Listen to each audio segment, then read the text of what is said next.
those itching to get a little more outdoor time got some big news today. Golf courses are back open for business in the state in limited fashion. There will still be a lot of extra rules, like no more than 4 to a group, no caddies or golf carts, and 15 minutes between tee times. But this is a big step for those who've had few outside outlets in this pandemic. Especially we city dwellers, some of whom are apparently starting to rethink city life altogether. As local writer Tom Keane argues in the Boston Globe, one possible lesson from the coronavirus pandemic, maybe the suburbs really are better. He joins me now. All right, Tom, I'm taking you pleasure to be here. One-on-one on these things. All right, let's see. Number one, we're making your claim. So here's your first claim about Boston life. It's all going to go away. The energy, the intellectual ferment, culture events, nightlife, bistros, all gone. But they're going to be back, Tom, and it's just a matter of time. You don't think so? So I think it's going to be clearly a matter of time. And we've got potentially, maybe we'll get herd immunity, maybe we'll have a vaccine in 18 months. But meanwhile, we're all going to be socially distancing.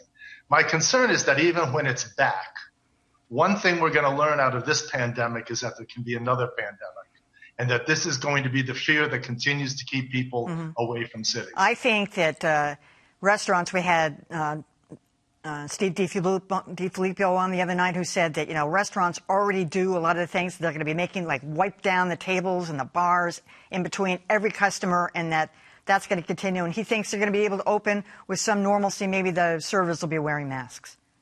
I hope he's right. My fear is, part of what I'm saying is that the city of Boston has seen an enormous influx of population over the last 10 years. And it's really seen that largely driven by empty nesters and young millennials who want to live in the city. My concern is that will stop, that all of the building that the city's doing right now for new residences is really going to be unfilled. All right, we'll see. Claim number 2, Tom Keane. Here we go. Gyms, roof decks, parks, recreation, even walking are discouraged. What are you talking about?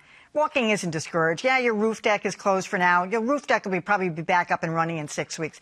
Everybody's walking. I walked 9 miles the other night. And you can find places that there isn't anybody, like go to Jamaica Plain. It's a beautiful part of the city. Right, but how do I get to Jamaica Plain? Do I hop on the T? No, you don't hop on the T. You hop on your car and you park somewhere. You don't have a car? Well, right, but I mean, if you're able to hop on your car and park somewhere, then maybe you really are not a city dweller. The whole idea behind living in the city is that you don't need to have a car. Okay, Tom, you live in the city, you still got to mow the lawns, you still got to, there's a lot of work that goes, in your roof deck, somebody else is going to sweep it off for you. Absolutely. I'm not saying the suburbs are an ideal. I'm just saying that a lot of people who live in the suburbs that might have moved into the city aren't going to move in the city, and that a number of people who now live in a city are kind of finding that maybe it's not the ideal that they thought it would be. All right, claim number 3. Here we go. Suburbs have more space in the house, can set up an office in a spare bedroom instead of the kitchen.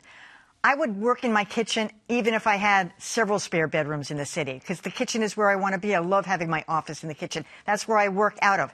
And if you live in the suburbs, Tom, I've seen this happen. It's happened to my brother. It's happened to a bunch of my close friends. Their adult children have moved back into the house, taking up all the spare bedrooms, and the adults, like us, the adult adults, are cooking 3 squares a day for them. Their boyfriends and girlfriends are freeloading. Forget it. I'd rather be alone. Well, I suppose that's an advantage. By living in the city, it's so expensive, you don't have enough room, so therefore your adult children can't come back in. But I think what a lot of people are finding, if you live in the suburbs and you want to work safe from home and you've got little kids underfoot, being able to not be in the kitchen, but rather sequester yourself away in an office. If you've got little kids living in the city, you probably have a lot of money with a big apartment. That's exactly one of the points. All right, claim number 4. Getting groceries means getting into elevators with other residents, crowded lobbies, narrow sidewalks. Getting groceries is a hassle wherever you are. Don't you agree? I mean, if you're living in the suburbs, you got to get in your car. You're standing in lines. I sometimes go out to Newton to grocery shop because I think it's going to be easier. It's not really. Oh, no. But I mean, the supermarket where I live, and I live in the Fenway, has lines all the time as well. We socially distance in the pouring rain.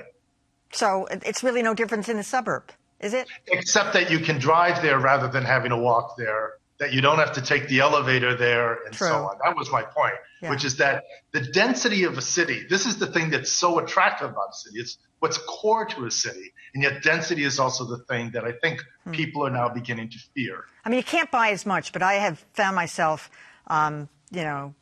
going to small grocery stores in the city far more frequently than I ever did before because, just grab something, just catch, it's just much easier. And that may well be the case. For me, the closest grocery store happens to be a Star Market. Oh, that's not bad. All right, final claim here. Here we go. Even in the future, no more crowded bars, restaurants, or food halls. Fenway and the Garden may never be the same again. I don't know about that. I got to believe that certainly, maybe not this summer, but within the year, Fenway and the Garden will be back. If there's a vaccine. I mean, if there's a vaccine and we're 100% confident that the person we're sitting next to in those incredibly small seats at Fenway, the ones that I can't even barely squeeze into, if we're confident those people won't be sick or won't be carriers, yeah, people may come back. But the other thing I fear is that we have been exposed to one pandemic. Epidemiologists tell us there are doubtless going to be more of them. And that's what people are going to fear. But there's going to be a demand. It's the same thing for airline travel. I mean, right now there is no airline travel. They're talking about putting these plastic barriers between seats, reversing the middle seat so it faces the other way. You're still in an airplane. You're breathing everybody else's, whatever. It's like, but air travel has to resume. You would think air travel has to resume. You would think a lot of things are going to have to resume, but I think they resume in a different way. And I think one of the lessons out of this pandemic is that for folks in the suburbs or in less densely populated areas, they can go into their backyards. They're not confined in very small spaces. Folks in the city are, and one of the lessons people will draw is that maybe for the next pandemic, I shouldn't be in a city. It's risky. Yeah.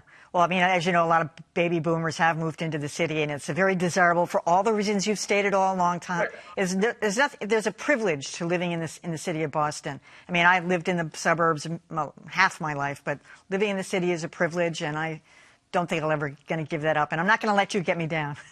I'm not going to try to get you down, but I've lived in the city, as I think you know, my entire adult life. Yeah. But I am really concerned that this pandemic will pose a permanent challenge to cities for the future. Hope you're wrong. Tom Keane. Me too. Thanks for joining us.